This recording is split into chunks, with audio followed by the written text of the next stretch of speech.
উগাতে আমার জুতো খুলি তো দৌড়াতে হলো। বালুন্ডা করে বালুন্ডা বালুন্ডা আমার সে জুতো পাই দিতে দেয় না। আমি বলছি ভাই টাকা দেখি না জুতো, বলছে আপনি জুতো নিতে মায়ের আমাদেরও খাওয়াবেন। বালুন্ডা ওই তো উনি জানেন। হ্যাঁ আরো ছিল। আমি তো উঠেতে আমি বললাম যে খেলা হবে, আমি তো খারাপ কিছু করিনি। ওরা যা শিখেছে তাই কইয়ে বলছে যে বের। তাহলে আপনারা যদি বলেন না এখানে ভালো ছিলাম, আমি তো মানবো না। মানা যাবে? চেয়ারের বড়াই যারা করে, রূপের বড়াই যারা করে, সৌন্দর্যের বড়াই যারা করে, এই সৌন্দর্য কি চিরদিন থাকে? ক্ষমতার বড়াই যারা করে, ক্ষমতা কি চিরকাল থাকে? শক্তির বড়াই যারা করে, শক্তিও চিরকাল থাকে না।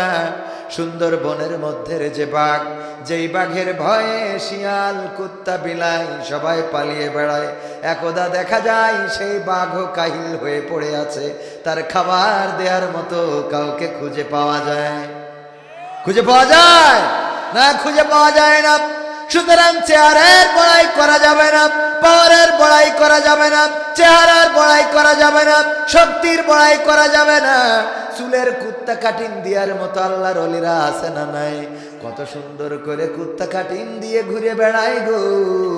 আর আল্লাহ যদি ক্যান্সার নামক রোগটা দেয়, তাইলে যখন থেরাপি নাই, ইনজেকশন দেয়, বলেন উপরের নিচের কোন জায়গার চুল কি থাকে?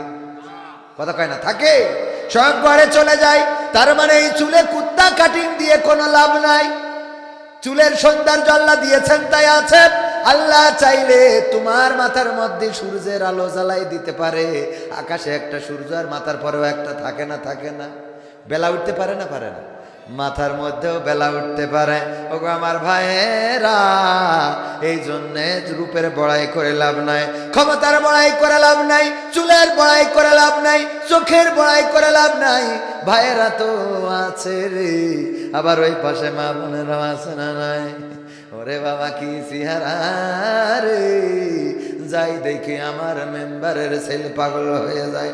বলে আমি যখন কলেজেতে পড়ি, আমারে ভালোবেসে আমলিগির চেয়ারম্যানের ছোট ছেলে চেয়েছিল গলায় দেবে দড়ি। ঠিক না বেঠে? ওর মনে খুব কষ্ট, এজন্য একটু জোরে কইছে। হ্যাঁ ভাই, ওর মনে খুব কষ্ট। ওগো আমার ভাইরা, দাঁড়ানো ভাই জানেরা, বসার জায়গা যদি না থাকে বসার দরকার নাই, আর যদি জায়গা থাকে বসলে কোনো ক্ষতি নাই। এই মাহফিলে যদি বসতে পারেন, আসতে পারেন, আল্লাহ চাইলে এই মাহফিলটা আপনার আমার নাজাতের ওসিলা করে দিতে পারে। বলেন সুবহানাল্লাহ। এই মাহফিলে বসলে রাসূলের ভাষায় এটা রিয়াজুল জান্নাহ, জান্নাতের বাগান। জান্নাতের বাগানে যদি আপনার বসার সৌভাগ্য না হয়, বলেন দেখি, ভোটের দিন যদি ভোট দিতে না যান, ভোটের দিন যদি বিদেশে থাকেন, ভোটের দিন যদি এলাকা ছাড়া থাকেন, এবার চেয়ারম্যান পাশ করলে এসে যদি সামনের কাতারে বলেন আমার ভাই, তোমার ভাই মকবুল ভাই, মকবুল ভাই, বলবে না? বলবে না? সিলি মালয়েশিয়া এসে এখন মকবুল ভাই, ঠিক বলছি তো? ঠিক না বে ঠিক? তার মানে ভোটের দিন থাকার দরকার আছে না নাই? ভোটের আগে থাকার দরকার, রাজপথে থাকার দরকার। যখন আমার মাননীয় প্রধানমন্ত্রী, সাবেক জননেত্রী, মানে হোক আর না হোক, শেখ হাসিনা যখন চলে গেল, এখন আর রাজপথে কেউ দাঁড়ায় না, আছে না নাই? এখন আর বলে না খেলা হবে, বলে এখন? এখন আর বলে না, এখন বলে না পালাবো না, প্রয়োজন হলে ফখরুলের বাসায় গিয়ে উঠব, বলে এখন? না, এখন আর বলে না।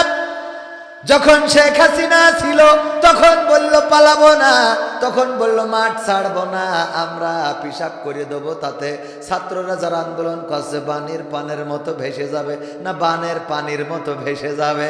কত লিকসার দিল গো। আর যখন আমার শেখ হাসিনা কলিজার টুকরা বোন আমার চলে গেল রে, তখন আমার সেই দাদারা, দিদিরা আর কেউ কোনো কথা বলে না।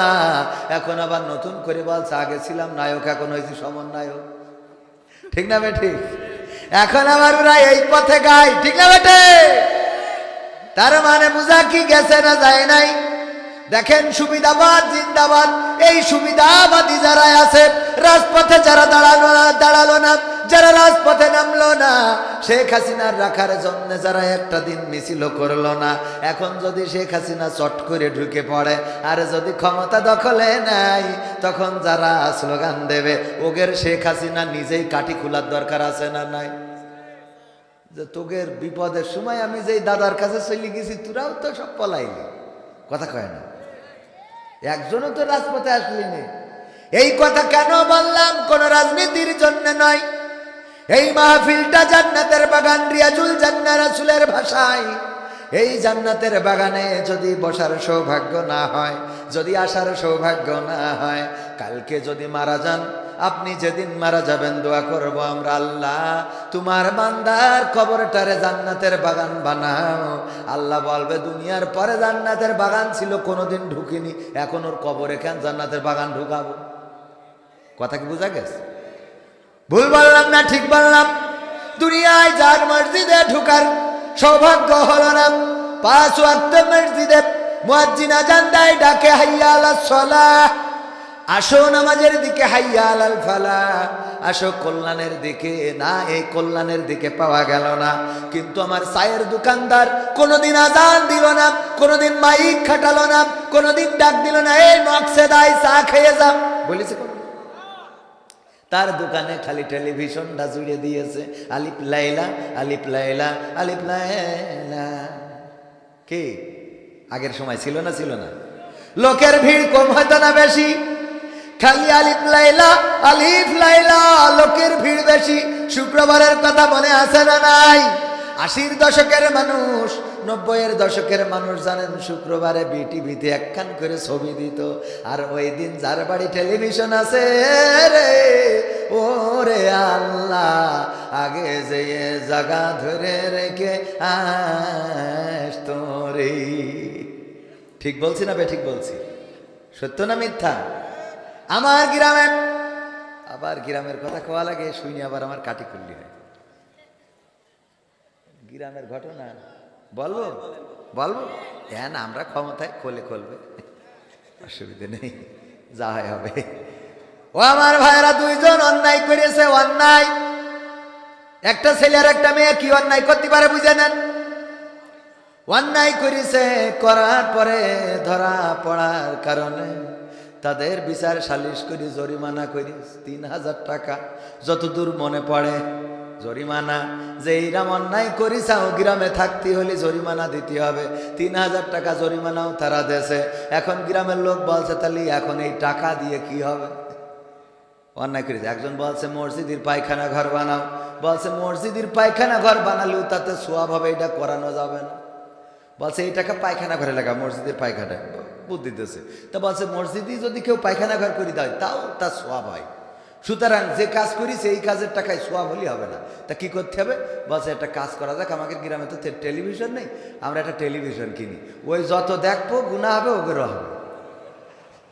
বুদ্ধি ভালো না? টেলিভিশন কিনলো, কেনার পরে আমার গ্রামের বটতলায় এখন সেখানে ঈদগাহ, আমার আমির ভাই জানে নিয়ে গিয়েছিলাম। আমার ভাই আছে তো, চলি তো যাবে, পলায় বেড়াবে, আমলিক করে কি করবে? ও আমার ভাইরা, আমির ভাই দেখে এসেছে সেই ঈদগাহ, ওইখানে ছিল ক্লাব ঘর, ওখানে টেলিভিশনের ঘর, টেলিভিশনের জন্য আলাদা করে একটা স্টেজ বানানো ছিল।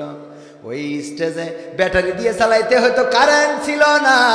ওই টিভিটা শুধুমাত্র কিনা হয়েছিল যে ওরা গুনাহ করেছে, ওকে যেন গুনাহ আরো বাড়ে, এজন্য কিনেছে। বুদ্ধি দেখেছেন? শয়তানি বুদ্ধি কাকে বলে?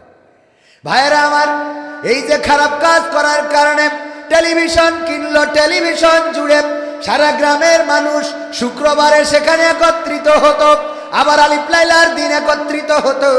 ওগো আমার ভাইয়েরা, ওই জায়গায় তো কোনোদিন আজান দেয় নাই, ওই জায়গায় টেলিভিশন জুড়ে কোনোদিন যে অপারেটর ছিল সে কোনোদিন বলে নাই আসো আসো কল্যাণের দিকে, আসো নাজাতের দিকে, আসো ভালোর দিকে, অথবা বলে নাই আসো খারাপের দিকে, কিছুই বলে নাই। কিন্তু লোকের অভাব হয় নাই, আর আমার মসজিদে মুয়াজ্জিন আজান দেয় ফজরের জামাতে, মাঝে মাঝে দেখা যায় ইমাম আর মুয়াজ্জিন ছাড়া আল্লাহর বান্দারা সব তাহাজ্জুদে। ঠিক না বেঠি? সত্য বললাম নাকি মিথ্যা বললাম? কথা কয় না।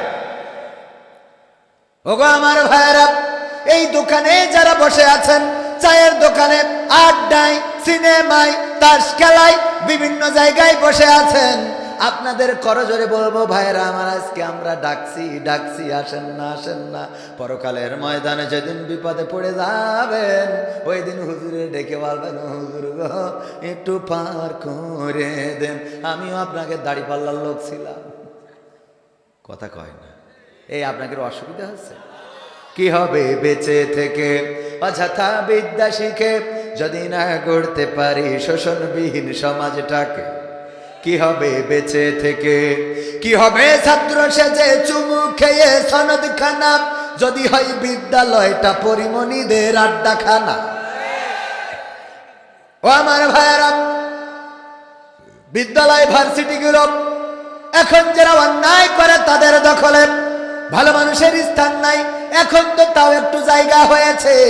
3 মাস আগে নামাজ পড়াও যেত না, গোপনে নামাজ পড়তে হতো।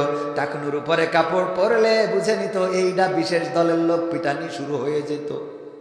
ঠিক না বেঠে? কথা কয় না। তার মানে সারসাই এগুলো ছিল না।